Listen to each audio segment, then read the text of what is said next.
Hi, thank you for tuning in. My name is Edwin, and I'm with Hope House World. Christianity and the spread of the gospel of Jesus Christ to remote parts of Africa was clearly a monumental undertaking, born on the backs of men and women who were willing to vacate their home front, their familiar territories, their family and friends in order to bring the gospel of Jesus Christ to our part of Africa. And today we happen to run into a gentleman called Jim Randall.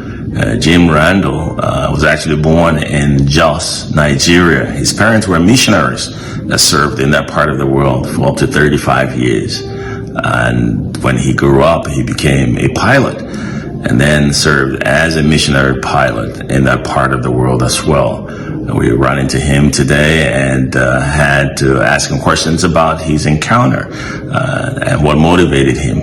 And it's just heart-moving hearing his story, just to see the power of the love of Christ in a man. His service have actually impacted his own life in such a tremendous way, and clearly have also impacted our lives, because somehow, somewhere, our lives are intermingled because of the gospel of Jesus Christ. So we've come to know Christ because of this dedicated service of men and women from this part of America and Europe. So we appreciate missionaries and we honor them. And so I want you to sit tight today and hear his story.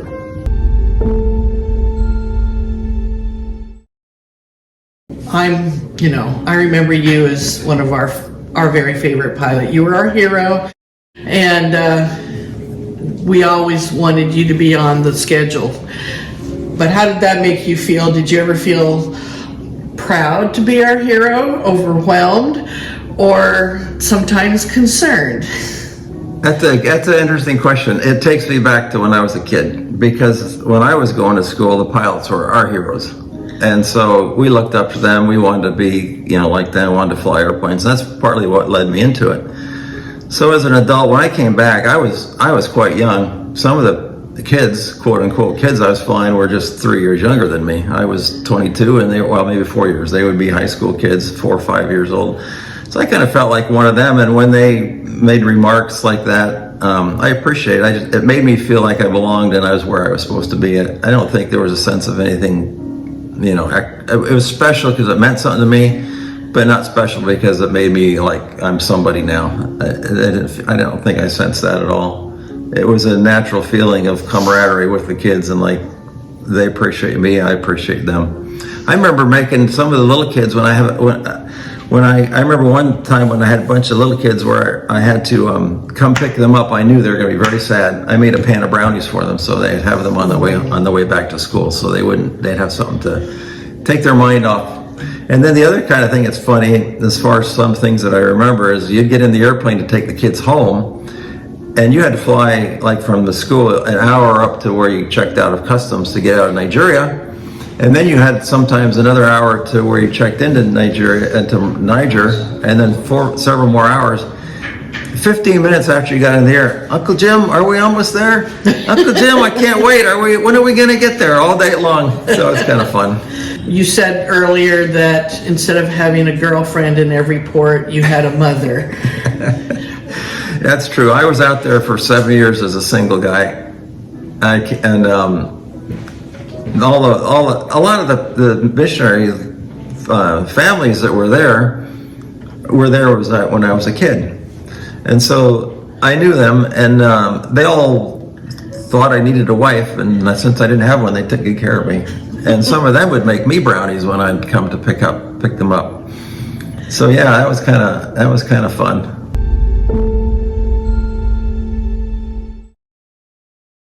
I just wanted to share some of the memories of your adventures where you had to land in dire situations, and then the famous one with my brother sitting behind you. And we the Cimair, we call them kind of the lorries of the sky. And you know how Nigerian lorries are always overloaded and had various and sundry kinds of baggage and luggage? Well, the Cimair planes would get loaded to? Kind of give me some examples. Yeah, so lorries was the word they used for the trucks, and yeah, they would get loaded. And when we picked up school kids, we'd try and get as many kids into the planes as we can because they're little and it wasn't such a big weight problem as a room problem. And I'm going to tell another story before I tell your brothers, because this young boy was only in first grade, and we had him sitting on a bench seat between two normal seats, and then we had two little kids sitting between them. So it was 4 across on just a place where you sit 2 adults. And he went to sleep on my lap, because after we got it all settled and we were cruising altitude, everything was pretty much normal. I brought him up, he was so little, and I sat him on my lap. And he wakes up after about an hour and he looks at me, "Uncle Jim, I don't feel good." And I says, "Well, let me get you a 6-sack." And he starts throwing up before I could get the bag out. And I could see it coming. I says, "Oh, turn around, do it on the floor." He turned around and swung it right across the whole instrument panel.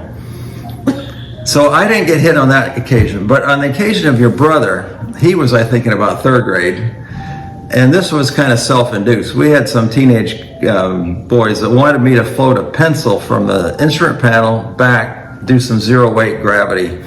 So I lifted the nose of the airplane, we pushed it forward gently, and the pencil comes floating by, and everybody's laughing. "Oh, that's great, that's fun, do it again, do it again. Everybody okay? You're sure you're okay?" "Yeah, we're all okay." Second time, the pencil comes flying by, or gently, it's just kind of floating by, and also right in the back of my head, all of his oatmeal breakfast got nailed. Fried eggs. Oh, fried eggs, whatever it wasn't very pleasant. And the poor teenage guy sitting next to me, he kind of got splattered, the window got splattered, and he's wiping the side of his head off, and everybody's laughing, and I'm thinking, oh my. Well, then I felt so bad for your poor brother Paul. When I came, that was like on a weekend. I came out Monday with another load of kids, I think I came out the next day, so that might have been on Thursday, and I stayed for the weekend, and I was thinking, he's going to be teased like crazy for doing this. Well, he was a school hero. He went around bragging about how he had just nailed Uncle Jim in the back of the head.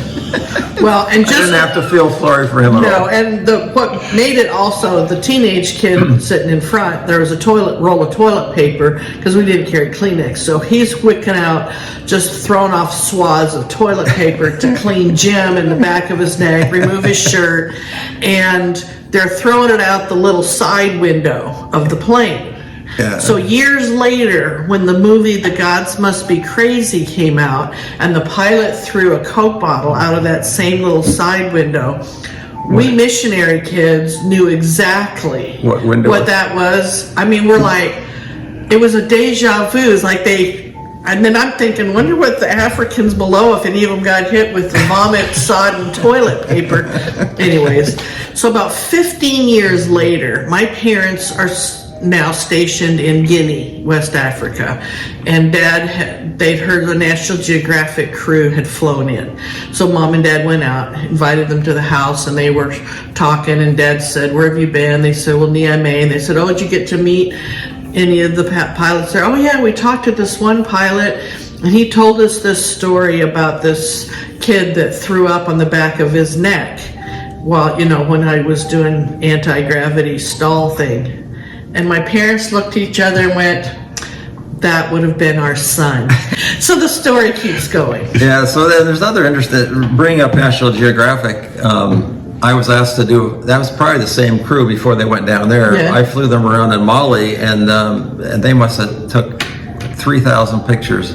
The guy was we flew around with a big back door off the side of the airplane, and I had them all set up, and I said, "You're not filming like that." So I got some extra straps and tied him in really good, because he was going to just lean out there and on his own and not be tied down. I said, "Nope, not doing that." But some of those pictures ended up in National Geographic magazine. Wow. Yeah.